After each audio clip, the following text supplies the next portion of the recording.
wabarakatuh. Innal hamdalillah nahmaduhu wa nasta'inuhu wa nastaghfiruh wa na'udzu billahi min shururi anfusina wa min sayyiati a'malina. May yahdihillahu fala mudilla lahu wa may yudlil fala hadiya lahu. Asyhadu an la ilaha illallah wahdahu la syarika lah wa asyhadu anna Muhammadan abduhu wa rasuluh. Allahumma shalli wa sallim ala Muhammad walhamdulillahi rabbil alamin.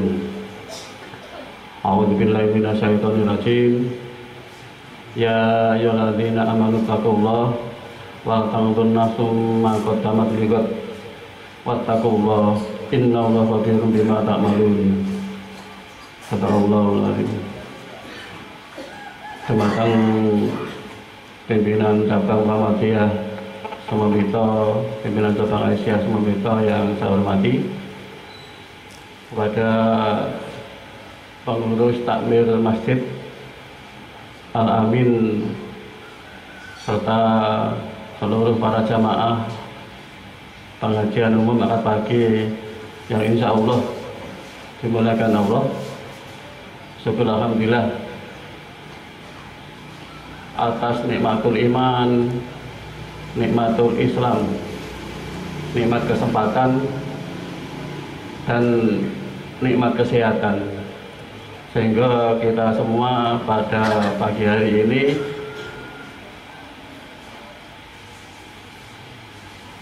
diberi nikmat taufik, dimudahkan langkah kita, dimudahkan hati kita untuk menuju suatu majelis,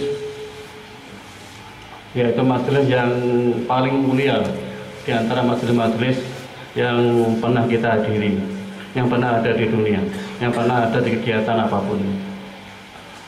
Karena majelis itu adalah majelis kajian ilmu. Salam selalu kita panjatkan jembatan junjungan Nabi Muhammad SAW yang seharusnya menjadi tauladan kita untuk orang-orang yang bercita-cita ingin mendapatkan kebahagiaan dunia dan akhirat. Mudah-mudahan kita termasuk orang-orang yang bisa meneladani Rasulullah. Bapak Ibu jamaah pengajian ahad pagi yang dimuliakan Allah, beberapa hari yang lalu, 3 hari yang lalu, kita telah memasuki tahun baru Hijriah 1445 Hijriah.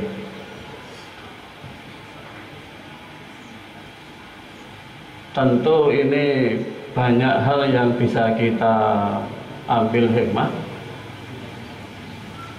atau mungkin setiap orang punya momen-momen tertentu yang bisa kita jadikan suatu momen penting untuk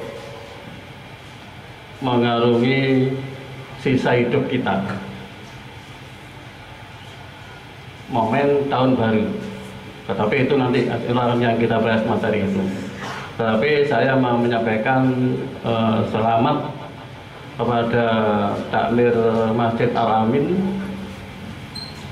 yang telah mengadakan kegiatan kuat ini yang sudah sangat lama sekali, yaitu sejak tahun 2015 ya. Dan saya termasuk orang-orang yang sangat terheran-heran aja dengan Kecamatan Sumambito yang punya kegiatan kajian yang paling sering frekuensi kegiatan UAP itu dibanding dengan 21 cabang Muhammadiyah sejombang yang kita miliki. Sumambito tiap minggu ada UAP, pengajian umum akad pagi. Ada cabang besar sampai sekarang belum berani mengadakan UAP. Ya. Saya sebutkan aja tidak apa-apa karena itu keluarga kita semua. PCM Ngoro seperti itu juga belum ada, dan yang lain. Padahal kalau kita dalam dimensi berdakwah, merintis kegiatan seperti ini adalah suatu kegiatan yang sangat menguntungkan secara pribadi maupun secara kelembagaan. Menguntungkan tanda petik adalah bagaimanapun kita hidup itu pasti ada dua hal, ada tiga fase dalam hal kita berikhtiar, ya. Pertama adalah ikhtiar kita itu merugikan, rugi. Yang kedua adalah impas, yang ketiga adalah menguntungkan. Dan tentu kita akan mengikhtiarkan itu ada di keinginan adalah untung itu. Itu kan nanti akan kita bahas. Seperti itu. Ada dua hal nanti yang kita coba untuk kita kaji bareng-bareng terkait dengan momen tahun baru, dan yang kedua adalah bagaimana kita nanti termasuk orang-orang yang beruntung. Ulaika humul muflihun. Bapak saya hormati, saya kira ini kan banyak orang-orang Bapak Ibu, ini juga kan masuk orang-orang yang sudah umurnya bersama dengan saya yang hadir ini. Mungkin ada yang lebih tua dari saya dan mungkin dari saya. Saya mau tanya, karena saya sebenarnya beragama itu nyantai aja, kita nikmati aja Bapak Ibu. Beragama itu kita nikmati, jangan menjadi beban. Saya tidak tahu. Bapak Ibu yakinkah Bapak Ibu itu masuk surga? Alhamdulillah. Ini yang penting, yakin gitu ya. Karena udah jelas kan tentunya kan. La ilaha illallah dakhalal jannah. Udah. Jenengan juga ribuan kali menyebut la ilaha illallah. Udah. Tidak lebih dari itu. Pertanyaannya adalah langsung masuk surga atau mampir sih? Amin ya. Pertanyaannya itu. Saya yakin yang hadir di sini pasti masuk surga. Amin. Tinggal pertanyaannya tadi itu kita selesaikan itu loh Pak. Kita mampir dulu atau tidak? Nah, gitu ya. Mudah-mudahan tidak. Kalau tidak kita yakin banget lah. Ya. Nah, kalau kita misalkan kata wajah-wajah kita katanya kudu mampir ya. ya, kata wajah-wajah saya, wajah-wajah kita kata gak pantas gak mampir. Ya. Nah, maksudnya adalah ini yang maksudnya gitu. Kita di momen tahun baru ini, mari kita evaluasi. Ya ayyuhalladzina amanu taqullah, hai orang-orang beriman, bertakwalah, jelas sudah. Kita bertakwa kok. Kita bertakwa. Apalagi ada di sini. Ini orang-orang pilihan loh. Bapak Ibu ada di sini adalah orang-orang pilihan. Maka saya sangat yakin betul bahwa kita semua nanti masuk surga. Nah, tugas tinggal kita adalah mengevaluasi. Berani nggak kita mengevaluasi? Kira-kira saya nanti mampir neraka atau tidak? Nah, katanya kita wajah-wajah kita kalau dari kehidupan kita katanya kok seperti tadi itu. Maka tugas kita yang kita harapkan adalah kita mengevaluasi. Bagaimana agar kita mampir itu tidak lama-lama. Kita evaluasi itu. Ya, jadi ini yang apa sebenarnya yang menjadi apa sebenarnya hal yang mudah itu. Nah itu saya berharap betul bahwa pada momen seperti ini mari kita gunakan untuk muhasabah kegiatan kita mulai dari dulu sampai sekarang yang kurang itu apa. Dan saya Bapak Ibu hormati dalam momen kita beragama, Islam itu sebenarnya tidak ada suatu kejadian yang tidak bernilai ibadah. Bahkan saya yakin bahwa setiap detik yang kita lakukan itu kalau kita bisa mensikapi dengan baik itu akan bernilai ibadah. Tapi kalau tidak maka sia-sia, bahkan mungkin menjadi dosa. Sebagaimana yang sudah kita sering dengar hadis Rasulullah, yaitu permasalahan di umat Islam itu adalah sangat unik. Jadi Rasulullah berkata, permasalahan di umat Islam itu adalah sangat unik. Jika umat Islam itu mendapat kenikmatan, maka dan dia bisa mensyukuri, maka itu baik untuk dirinya, artinya berpahala. Dan apabila seorang mukmin itu mendapat musibah, maka bersabarlah, dan itu baik untuk dirinya. Nah, kita hidup ini kan hanya ada dua hal toh sebenarnya yang terjadi di hidup kita itu, mendapat kenikmatan dan mendapat musibah. Artinya selama 24 jam kita hidup ini, pagi sampai pagi lagi, itu kita mengalami dua hal itu. Kita dapat kenikmatan dan dapat musibah. Dan tadi Rasulullah sudah bilang, kalau kita bisa mensikapi dengan baik, dengan tepat, maka seluruhnya bernilai ibadah. Dan ini sebenarnya memang butuh keimanan, keyakinan kita. Kalau tidak yakin, memang kita tidak bisa menikmati hidup.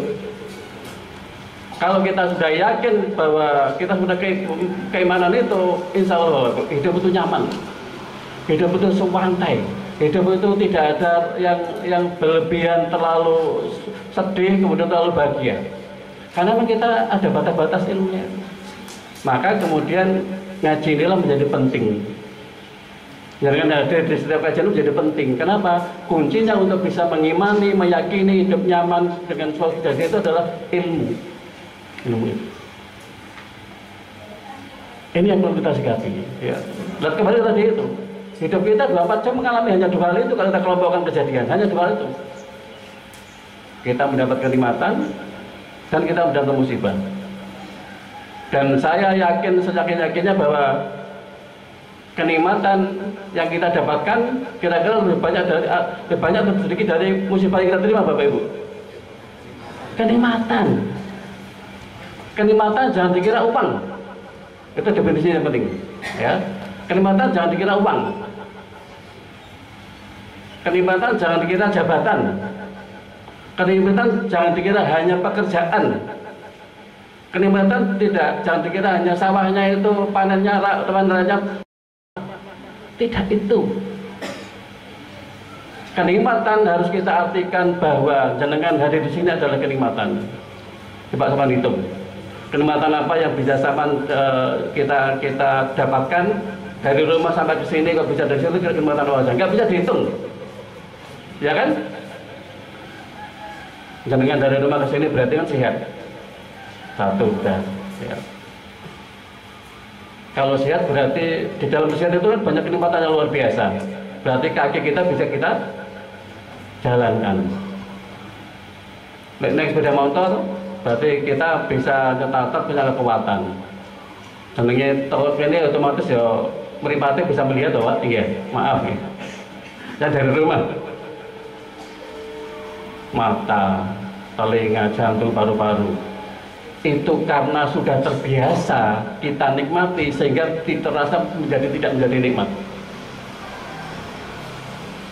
Hari ini Bapak Ibu, jenengan itu kan tidak ada rasa nikmat kalau kita melihat ada udara yang bisa kita sedap.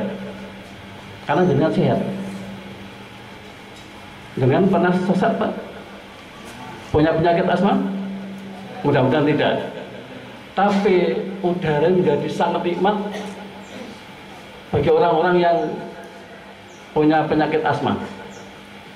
Dan contohnya Pak Matahari ini yang punya penyakit asma, Pak. Saya itu punya penyakit asma, Pak. Sesek. Ya Allah, udara kayak ini besar, gara-gara saya punya penyakit asma, nggak bisa napas dengan nyaman. Rasanya nggak bisa tidur, betul, nggak bisa tidur. Jadi kalau saya sudah asmanya kumat itu nggak berani tidur. Malah aku turu. Pas mandek ya. Saya itu kalau penyakit itu, kenapa orang-orang itu yang asma itu nggak bisa tidur? Bukan karena nggak bisa tidur, juga takut. Kenapa itu susah? Harus sadar.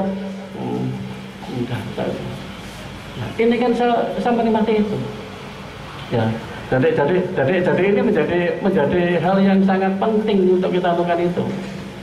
Menyadari bahwa nikmat itu, itu ya, jadi betul kan bahwa hidup itu hanya dua kejadian, mendapat kenikmatan dan mendapat musibah.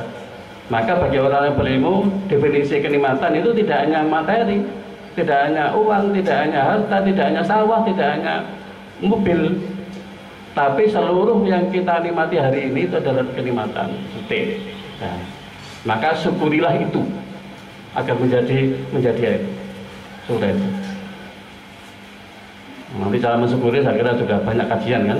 Ya termasuk ini ada di sini adalah cara mensyukuri. Yang paling mudah adalah alhamdulillah. Tapi level-level seperti ini bapak-bapak sehat itu cuma kalau mensyukuri cuma alhamdulillah, masuk pantas agak mampir. Nah, ya iyalah. Pengennya pengen langsung masuk surga Pak. Lah syukuri alhamdulillah toh ya. Tahu diri lah. ya. Jadi kadang-kadang kita terlalu GR toh. Allah yang menyindir loh. Dalam surat Al-Baqarah ayat 214 itu. Am kasibatum an tadkhulul jannah. Orang-orang itu mengira bahwa dia akan surga. Padahal dia belum diuji sebagaimana umat-umat terdahulu diuji. Syukuri alhamdulillah toh. Mau tidak mampir. Ya maka ya ini buktinya ini. Ya takwar masjid alamin gitu. Ya, buktinya sendiri terus hati. Ayo yang mau langsung masuk surga, ini masjid lagi. Ya. Saya sering kritik teman-teman saya Bapak Ibu. Ya. Jadi kadang-kadang tugas orang tua kita selalu orang tua itu berlebihan, melebihi batas, lebih batas. Apa contohnya? Ya kadang-kadang kita alhamdulillah jenengan bisa hadir di sini.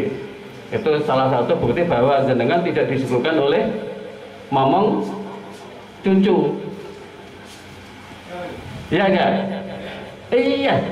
Banyak teman-teman jenengan yang seumur jenengan sudah punya rumah, sudah menyekolahkan anak-anak sampai sarjana. Tugas kita kemudian yang perempuan menikahkan, selesai, titik. Nah, disekolahkan berapa banyak kerja rezeki dan nikah dan keluarga itu. Tapi kan ada orang tua berlebihan menjalankan haknya, kewajibannya, sampai melupakan kewajiban dirinya sendiri. Apa contohnya? Ya tadi itu banyak orang-orang seumur kita jenengan itu anaknya di sekolah, anaknya lurus sekolah sampai sarjana. Turun cukup 3 rumah lengkap itu, sak mobil. Ya kan? Kalau wis menikah, dua cucu. Cucune anaknya tadi gak golek pembantu, golek rewan. Bane kan ngomong. Ya enggak? Putar-putar itu. Akhirnya bareng kita ajak, saya punya teman masalahnya. Berhasil. Ayo jenenge Pak Gunawan. Pak Gunawan ngajiin. Tapi anak mau ibunya di rumah sakit, bapaknya jadi apa? Cucunya ngomong sampai udah. Ini contoh real, tak kira bapak juga punya contoh itu. Sibuk memang cucu itu. Dan dia bangga cerita dengan anaknya dan cucunya itu. Sampai dia tidak sempat hadir di pengajian di desa itu, apalagi keluar desa itu.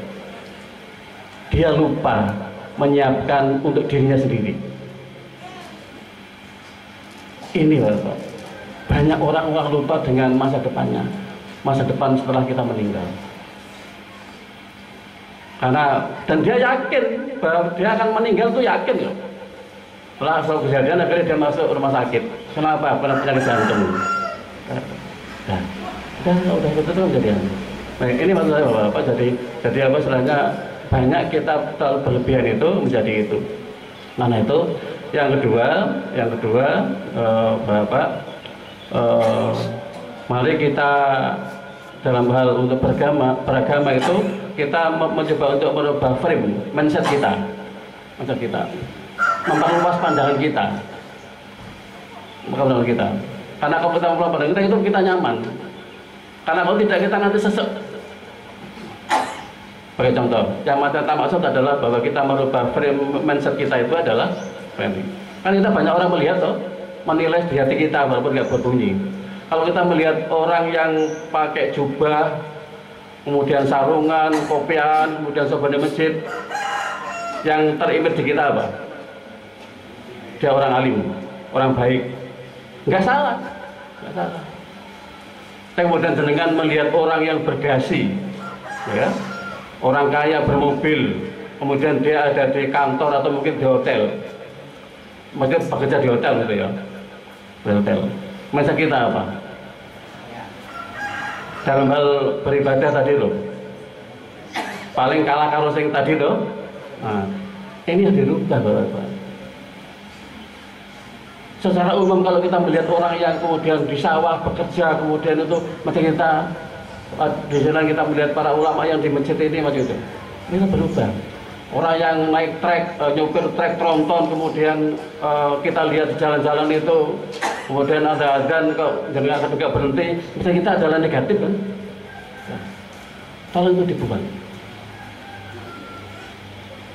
Karena Allah, kenapa harus kita buat? Karena Allah itu membuat pintu surga itu tidak hanya satu, banyak pintu. Dan itulah keadilan Allah. Dan itulah kebesaran Allah. Itulah maha adilnya Allah. Karena apa? Karena tahu bahwa umatnya itu profesinya sangat beragam, sangat variatif. Pintu surga bisa terbuat dari manapun. Ya, contoh saja. Untuk kita punya dosa kemudian agar diampuni dosanya, maka kita diminta untuk istighfar. Ya tidak. Ada nggak cara lain untuk menghapus dosa dengan selain istighfar? Banyak. Itu menurut saya. Apa contohnya? Berinfak dan bersedekah, pelihara anak yatim piatu itu, kemudian berbuat baik, itu semua bisa menghapus dosa. Karena itu pada saat kemudian kita di profesi tertentu, tugas kita apa? Nikmatilah profesi jenengan. Ojo mendidik melihat orang-orang yang berjubah dan bersarungan yang nyaman di masjid terus. Profesi apa jenengan? Sopir, petani, atau mungkin orang kantor, jenengan bisa masuk surga lewat profesi jenengan itu. Ini yang tak maksud adalah kita nikmati hidup itu. Ojo ndelok koncol sebelah. Syukurilah pekerjaan jenengan, kemudian dengan cara ada di profesi itu. Yang kita. Jadi karena itu ini yang harus kita merubah. Jenengan jangan pernah melihat bahwa orang yang di depan itu adalah lebih baik daripada yang jenengan. Termasuk yang di depan ini tidak boleh merasa itu yang paling hebat untuk dibanding dengan jamaahnya. Kenapa? Karena belum tentu. Itu urusan hati yang harus kita urusan itu. Jadi karena itu ini yang perlu kita mindsetkan. Jadi karena itu saya sering bilang bahwa saya pada umur gini Bapak, itu saja. Saya ketua PDN, saya sampaikan itu. Dan saya bukan lulusan pondok pesantren. Saya lulusan sarjana pertanian. Tetapi saya sudah menikmati betul bahwa hidup saya itu rasanya itu tidak ada waktu, tidak ada detik yang tidak bernilai ibadah. Ini bukan sombong, tapi ini adalah mindset pikiran kita untuk memanfaatkan bahwa kita itu menikmati hidup. Beragama itu nyaman, jangan ada beban. Beragama itu nyaman. Caranya mensikapi tadi itu. Jadi saya Bapak Ibu hari ini bukan karena saya sibuk, tidak. Bukan karena kegiatan hari ini sibuk, tidak. Ya karena tadi itu loh. 24 jam hanya ada 2 kejadian. Mendapat kenikmatan dan musibah. Nah tadi sudah di Rasulullah sudah bilang kan bahwa maka itu yang kita lakukan. Dan yang selalu saya ajarkan adalah kullu nafsin dha'iqatul maut. Ini jadi patokan saya untuk saya bekerja keras untuk beribadah. Kita meyakini betul kita akan mati. Lalu setelah mati itu apa? Nah itu yang kita sekarang sedang nabung itu. Jadi saya akan berharap betul para jamaah Bapak Ibu ada di situ. Karena kalau tidak, kita akan menjadi tidak nyaman untuk beragama.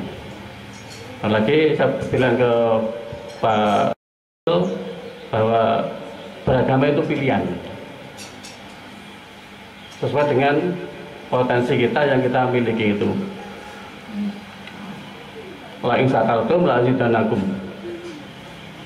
Bahwa Allah tidak akan membebani umatnya sesuai dengan kemampuan, sesuai dengan profesinya. Tidak mungkin seorang yang seorang petani itu misalkan harus berdakwah kemana-mana dengan ayat-ayat Quran. Tapi berdakwahlah para petani dengan ayat-ayat taninya itu maksudnya. Tidak terlalu berat.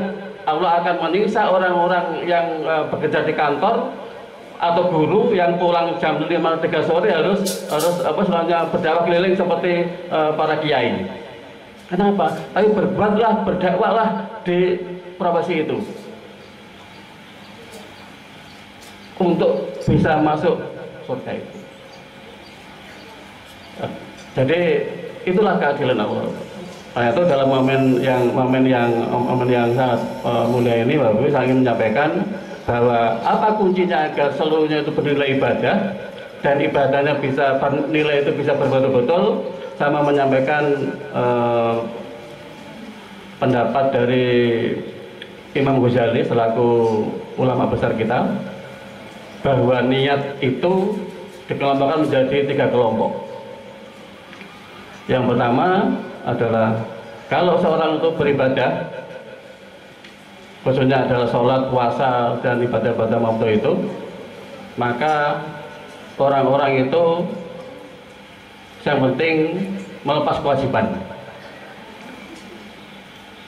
Jadi kalau orang itu sholat, ya sudah sepenting saya sholat, karena targetnya adalah saya sudah melepas kewajiban. Nah, yang kedua, orang beribadah atau orang beribadah itu adalah ingin mendapatkan pahala.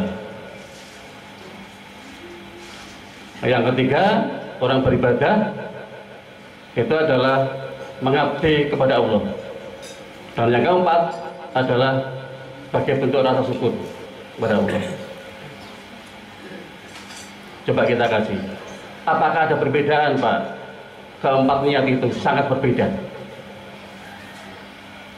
baik dalam pelaksanaan maupun hasil yang didapat, bobot pahala yang didapat. Kalau orang itu beribadah karena ingin melepas kewajiban, maka kita pastikan orang-orang itu tidak akan pernah memperhatikan syarat rukunnya sholat, syarat rukunnya puasa, khusus tidaknya sholat itu. Ya seperti sholat aja, tidak perlu mikir tepat waktu, tidak perlu mikir jamaah, berjamaah, kemudian maka seperti dia sholat. Yang kedua adalah sholat untuk mendapatkan pahala. Ini ada peningkatan.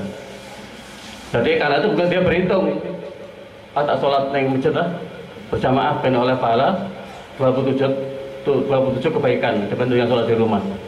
Nah, tak sholat puasa Syawal 6 hari. Sila ini, terus mulai ke 6 masalahnya. Terus mulai ke 6 tadi kering. Yang kedua adalah peribadahnya itu berhitung. Tak sholat berjamaah, karena di masjid sholat berjamaah pahalanya 27 kali. Tak puasa Syawal, karena kalau puasa Syawal 6 minggu, 6 hari itu pahalanya pada karo puasa setahun. Teman-teman gak puasa. Ya. Saya tak ngundang anak yatim piatu, tak kasih makan, kalau tak kasih sembako, tak sangoni. Karena kalau ngundang yatim, soalnya anak yatim, kemudian mereka dulu berdoa, maka saya dapat pengampunan dan pahalanya termasuk orang-orang yang memelihara anak yatim. Ya. Apakah salah? Tidak salah. Jadi itu juga termasuk tuntunan. Cuma mungkin bobotnya nanti kalah dengan yang kedua, yang ketiga. Bobotnya. Kan kita bicara bobot. kualitas. Ya. Ya tadi itu dalam rangka untuk mengurangi tidak lama-lama di tempat yang di bawah itu. Yang ketiga adalah orang masuk surga, orang beribadah itu niatnya adalah mengabdi kepada Allah. Ini levelnya lebih tinggi. Wes orang mikir pahala. Orang mikir dapat pahala atau tidak dapat pahala. Prinsip dia apa? Selama kegiatan itu perintah Allah, maka saya akan jalankan. Apapun yang diperintah Allah, saya akan jalankan. Dan apapun yang dilarang oleh Allah, saya hindari. Udah apapun. Usah mikir pahala, oleh pahala apa enggak, usah ngatur. Karena hidup saya adalah untuk mengabdi kepada Allah. Karena mengabdi kepada hambanya yaitu Allah, maka apapun yang diperintah saya jalankan. Apapun yang dilarang akan saya hentikan. Orang usah dianalisa. Kenapa ya apa istilahnya minuman khamar itu kok apa istilahnya diharamkan? Kenapa ya makanan babi kok diharamkan padahal enak lemaknya akeh? Apakah mau kuno akeh cantik kita? Orang penting gitu bagi orang yang di level 3. Orang usah dianalisa. Itu perintah Allah. Babi itu haram. Nah. So, kemudian orang-orang itu menganalisa karena ada tanda pita, karena dagingnya berlemak, kemudian atau mungkin makanannya kotor. Itu bagi orang level 3 itu tidak penting. Yang dia tahu adalah itu adalah dilarang oleh Allah.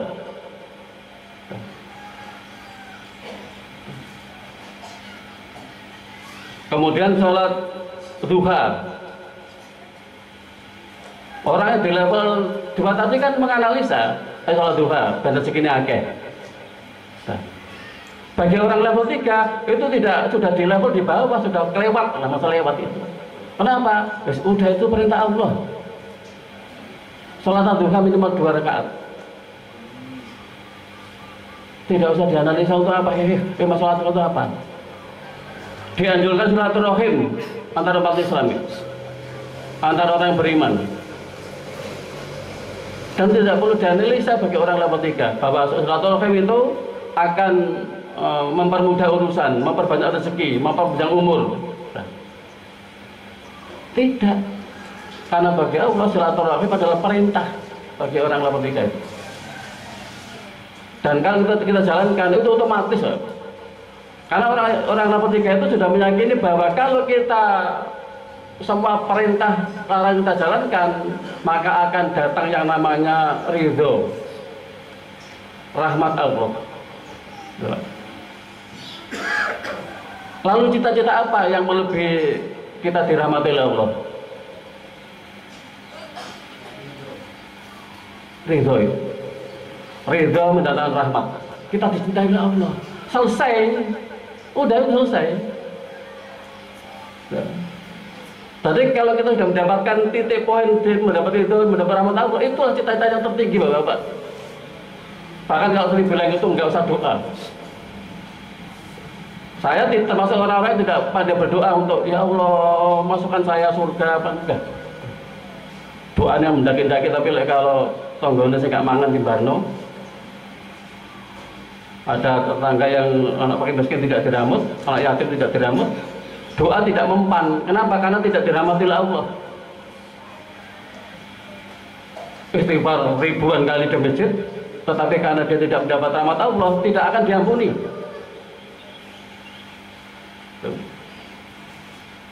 Maka di inilah yang mau kita kejar. Kita kejar. Level 3 itu. Pokoknya kita berbuat sholat malam, sholat berjamaah, hadir di sini, udah tidak usah berhitung apapun. Ini perintah Allah, menuntut ilmu. Maka ini kalau sudah kita dapatkan, itulah akhirnya kita nyaman betul. Nyaman betul. Kalau kita akhirnya, kalau kita sudah tahu ilmunya itu enak. Takmir Masjid Al-Amin mengundang hari ini ada puap, kemudian menyebar flyer di beberapa medsos.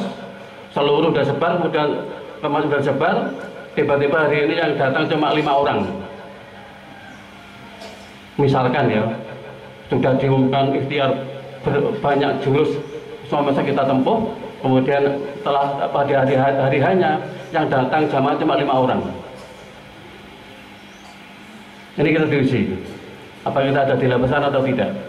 Kalau kemudian pengurus pengajian itu kemudian kok sedih, kecewa berat, bahkan memaki-maki dan macam-macam itu, ini berarti belum tahu ilmunya untuk berikhtiar. Lalu gimana Pak caranya? Ya sudah selesai. Pengurus pengajian tugasnya cuma satu, undang kiai yang ceramah, sebar informasi pengumuman berjamaah, kemudian siapkan tempat. Keleo tidak penting. itu urusan itu orang usah itu. Nah, tidak, hati-hati, udah di situ selesai udah. Ya. Kemudian pada saat kemudian di hari H kok yang datang cuma 5-10 orang. Udah nikmati aja itu betul, nikmati aja. Yang datang 5 orang, 10 orang, nikmati aja. Kenapa? Kalau tugas panitia sudah selesai, pahalanya sudah nyampe ke atas ke Allah. Karena apa? Karena jangan sudah berkitar untuk membela kebenaran, menyiapkan kebenaran, menyiapkan ilmu. Dan kalau kemudian sampai kemudian sedih, kemudian sampai memaki-maki atau mengumpat para jamaah yang tidak datang, jenengan melebihi hak Allah. Kita melebihi hak Allah. Kenapa? Karena urusan hati datang ke masjid itu adalah bukan urusan panitia, bukan urusan pengurus, bukan urusan pimpinan cabang, pimpinan ranting. Itu haknya Allah. Nah, Pak, kalau udah level ini kita berdakwah itu enak. Berdakwah itu enak. Ya karena saya bicara begini karena saya pengalaman. Saya ngundang rapat pimpinan raker, rapat di cabang, di ranting, kemudian di daerah itu ngundang 50 orang 1,5. Aduh tak siapin snack makanan sih paling enak. Kata 5 itu. Saya kecewa itu. Betul itu. Dan alhamdulillah kemudian saya punya teman yang namanya Ustaz Salim Basawat itu. Karena saya sempat mau mundur juga itu. Rasanya satu tidak bermakna, tidak ada berarti. Ya kita tadi sama ini. Dengan lagi diuji itu. Spesial gitu ya. Pak Tuhan, dengan lagi diuji keikhlasannya. Ya Allah, saya menyadari itu. Saya belajar ilmu berkali udah tahu ya udah selesai. Nah, ini penting Pak. Jadi sehingga itu nyaman udah. Ya. Jadi menjadi hal yang menjadi sesuatu yang sangat gitu. Oke. Maka mari kita semua yang hari ini mungkin baru ada di level 1, insya Allah kalau yang ada di sini level 1 sudah tidak ada lah. Saya yakin itu ya, insya Allah. Ya. Mungkin yang masih banyak di level 2 mungkin ya. Gitu level 2 ya. Sudah bagus lah. Iya, sudah bagus. Jadi level 2 sudah bagus. Jadi contohnya pada sholat kan, Allah memberi pilihan. Kalau sholat contohnya di rumah, pahalanya 1 kebaikan. Tapi kalau sholat jamaah 200 kebaikan. Itu kan pilihan. Jangan mau pilih terserah, bebas itu hak jenengan. Maka kemudian kita menjadi level 2 tak jamaah gitu. Nah, silaturahim dianjurkan. Wah ada silaturahim, nyambung saudara dianjurkan ada himanya itu. Nah, jadi seperti itu. Jadi selanjutnya ini menjadi pilihan-pilihan itu, maka ayo kita naikkan ke level ketiga, yaitu mengabdi. Logika kasarnya orang-orang lapangan itu atau orang yang bangun itu, podo-podo menyambut gawe ini, podo-podo sholate, podo-podo kerjone. Kenapa hati kita tidak kita rubah niatnya? Itu menurut saya. Ya kan? Sedangkan kan tadi juga soal jamaah atau di masjid. Dengan datang ke sini sudah berangkat ke sini. Lalu kalau niatnya itu tinggal berubah niat aja. Aku salah berjamaah karena perintah Allah, bukan karena pahala 200 kebaikan. Tinggal kita aja berubah Bapak. Tolong dirubah biar kita masuk ke level 3. Datang ke sini karena ilmu. Nah, kalau ini apakah berbeda betul? Beda betul. Nilai bobot pahalanya beda betul. Kalau di level kedua, maka yang didapat, ya dapat pahala. tapi belum menjamin dapat ridho dan rahmat Allah. Karena jenengan sholat itu minta imbalan, ya enggak? Allah mengabulkan, ya tak kayak berarti kebaikan, udah, kono. Nah, saya gua kundi itu, mesti Allah mau tanya, mau sholat mergo jaluk pahala ya orang perkara perintahku kan? Nah, udah tak kasih, udah. Karena puasa Syawal tak kasih setahun, udah dapat. Tapi akan menjauhkan rahmat dan karena kita sudah punya pamrih pahala. Lagi itu baik, Pak, itu baik. Mak saya mengharapkan, ayo kita rubah niatnya untuk ke level itu. Ya, karena tadi itu bahasa orang Embongan, podo-podo nyambut gawe ini, podo-podo sholate, podo-podo teko pengajiane, ayo ditoto hati ini. Ya, masuk ya? Masuk. Oh, podo-podo baru mulai mampir nanggone warung. Apa kan cuma niatnya gitu ya. Sudah tuh. Nah, yang keempat, saya nggak tahu ini kita bisa apa enggak. Kalau saya masih belum, Pak. Kalau saya ketika insya Allah sudah berusaha itu untuk masuk ketiga itu memang harus dilatih, Pak. Dilatih betul. Dilatih betul. Contohnya gini, jangan pagi dari rumah ke masjid untuk sholat jamaah. Kemudian ada tonggon di teras nongkrong nyantai padahal bisa dan ketika mau di nongkrong di pinggir jalan, lihat sampean merasa dengan paling takwa atau paling alim, itu salah itu baru masuk level 3 itu. Mergo merasa aku lebih hebat daripada kancaku sing tunggu-tunggu ning pinggir embong. Itu hati, Pak. Dan itu hati itu paling berat. Dengan berangkat dari rumah ke masjid, kemudian ada tetangga yang nongkrong di gapuronya sambil rokokan, udah. Anda merasa Anda paling alim, lebih alim dari mereka, itu mengurangi pahala. Tidak masuk level 2, itu masuk 3. Kenapa? Karena tadi itu Anda merasa. Nah itu gimana caranya? Dilatih. Dilatih terus itu. Saya berharap kita masuk level 3 itu. Nah, yang kembali tadi yang untuk level 4 adalah apa level 4? Yaitu orang yang beribadah melaksanakan perintah Allah itu karena rasa syukur,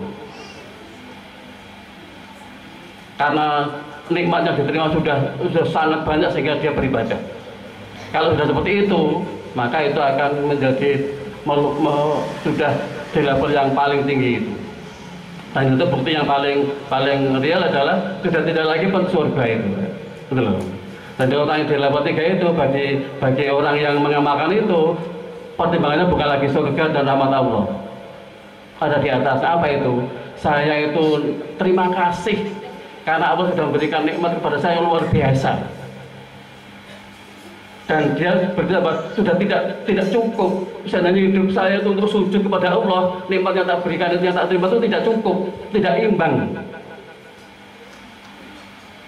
Kesadaran ini yang ada di level keempat. Jadi seandainya selama 24 jam itu dia sujud, sholat, sujud selama 24 jam itu rasanya tidak cukup untuk mengimbangi nikmat yang sudah diterima selama ini. Sehingga dia kadang-kadang beribadah mengabaikan kesehatannya, lupa dengan dirinya sendiri. Dan itu sering kita dengar kisah Rasulullah yang sholat malam sampai kakinya bengkak. Ya karena itu di level ini beliau ditanya Siti Aisyah, ya Rasulullah, jenengan sudah dijamin masuk surga, lalu kenapa beribadah masih seperti ini sampai kakinya bengkak jenengan? Apa jawab Rasulullah? Dan surgaku lebih tinggi, kan kayak gitu kan? Dan aku kok langsung masuk surga? Enggak. Tapi jawabannya adalah karena nikmat saya bersolat, karena rasa saya bersyukur kepada Allah. Jadi saya sholat ini bukan karena surga, bukan karena apapun, tapi karena rasa bersyukur kepada Allah. Bukti bersyukur saya.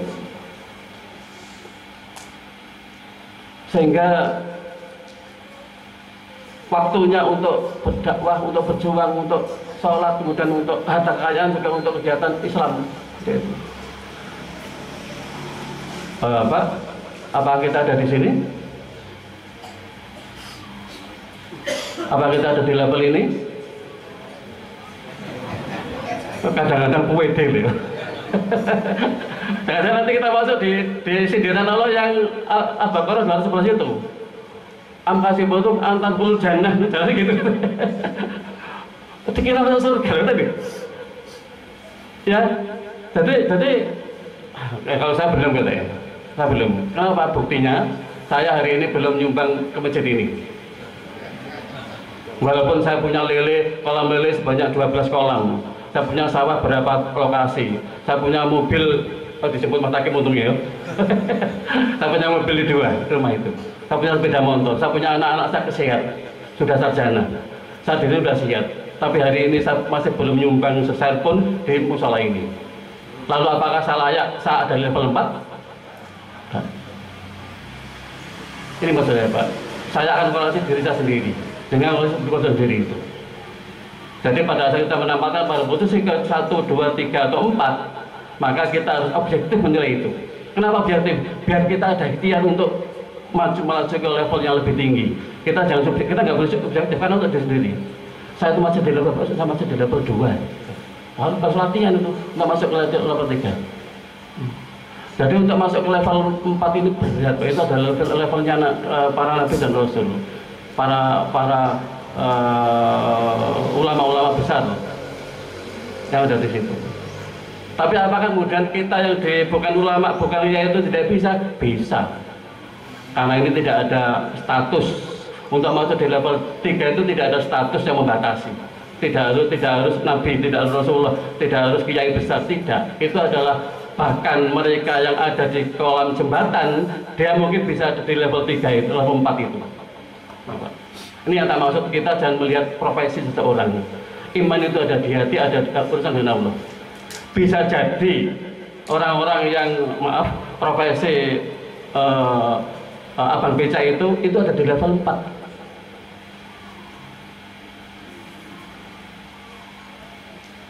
Pernah ada kisah, pernah dengar kisah seorang abang beca yang setiap hari Jumat seluruh yang naik becaknya itu gratis.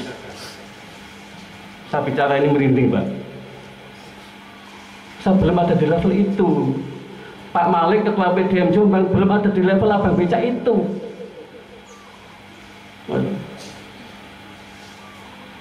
Saya masih berhitung tiap akhir bulan tanggal 1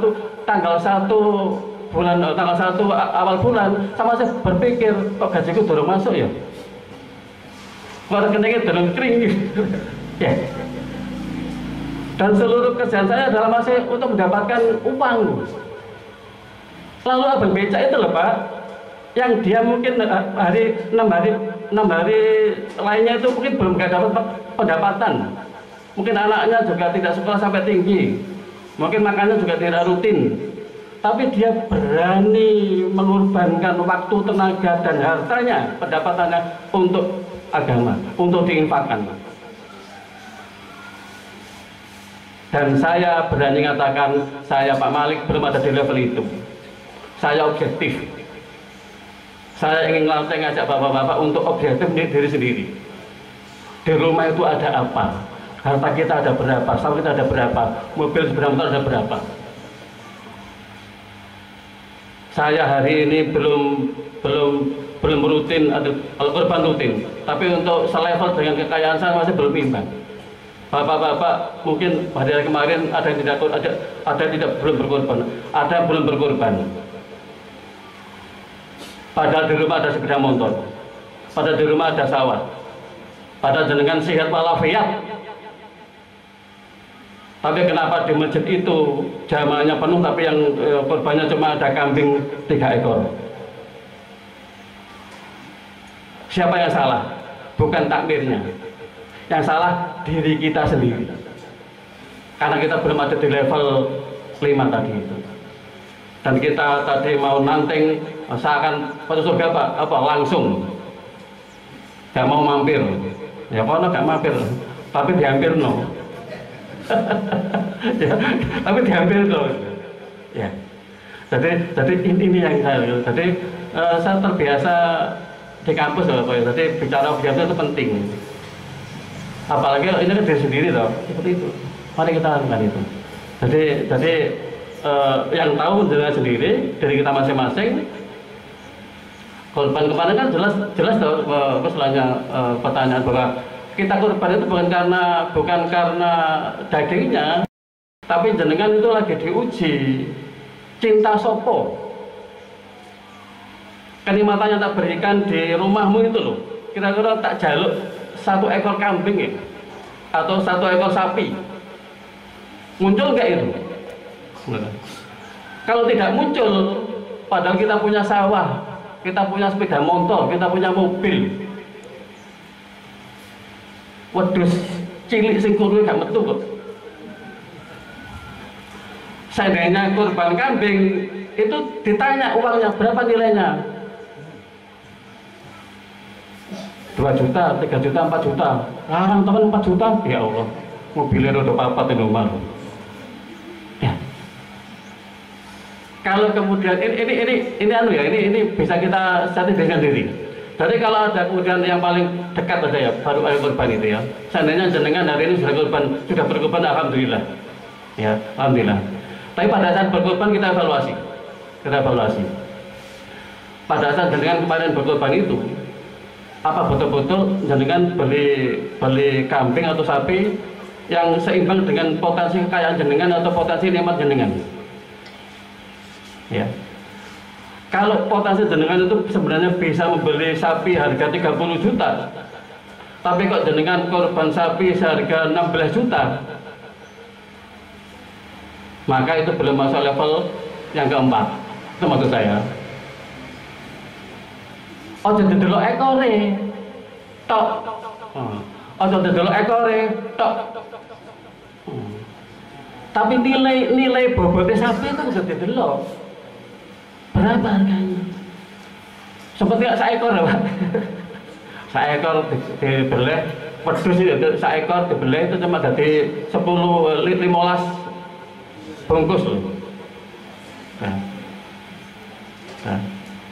Ini siapa yang bisa melihat diri kita? Bukan orang lain. Mari kita sibuk menilai diri kita untuk seperti itu. Jadi level 4 ini memang berat, yang paling tinggi ada di level para kenabian dan para wali dan mungkin itu. Tapi kita bisa, nggak bisa itu. Yang buktinya tadi itu. Ya, jadi sekali lagi ini yang saya harapkan bahwa apa? Jadi sebelum saya akhiri, saya simpulkan bahwa mari kita nikmati beragama. Ya. Agar apa? Agar kita ikhlas. Melakukan apapun itu bukan karena apa, tapi karena perintah Allah. Masuk level yang ketiga tadi. Apapun. Jangan pernah ada pamrih untuk beribadah, untuk berbuat baik pada orang lain, untuk beribadah pada Allah. Jangan pernah berbuat pamrih. Tapi hanya pamrihnya hanya satu, agar bisa mendatangkan ridho dan rahmat Allah. Kalau sudah seperti itu bapak-bapak, rasanya langkah itu sangat ringan. Kalau tidak terbebani oleh keinginan-keinginan. Ya. Orang yang beribadah karena ada keinginan, ada target, itu berat. Beragama menjadi berat. Menjadi berat. Ya. Yang kedua, mari kita rubah mindset beragama kita. Bahwa ketakwaan itu bisa diperoleh siapapun. Tidak hanya mereka yang ada di pondok pesantren, tidak ada mereka yang ada di masjid, tapi ketakwaan itu bisa didapatkan oleh siapapun orangnya. Dan di saat orang bertakwa pun akan mendapat kebahagiaan. Dan kebahagiaan itu tidak hanya didapat oleh orang kaya, orang yang pendidikannya tinggi, orang yang baru dapat jabatan, tetapi kebahagiaan itu ada di lorong-lorong jembatan, bisa di hotel bintang 5, bisa di masjid, bisa di rumah tangga, bisa di pekerja-pekerja bangunan keras. Itu bukti bahwa rahmat Allah ada di sana juga. Mereka berkebahagiaan itu. Ya, tadi yang terakhir, mari kita tata hati kita.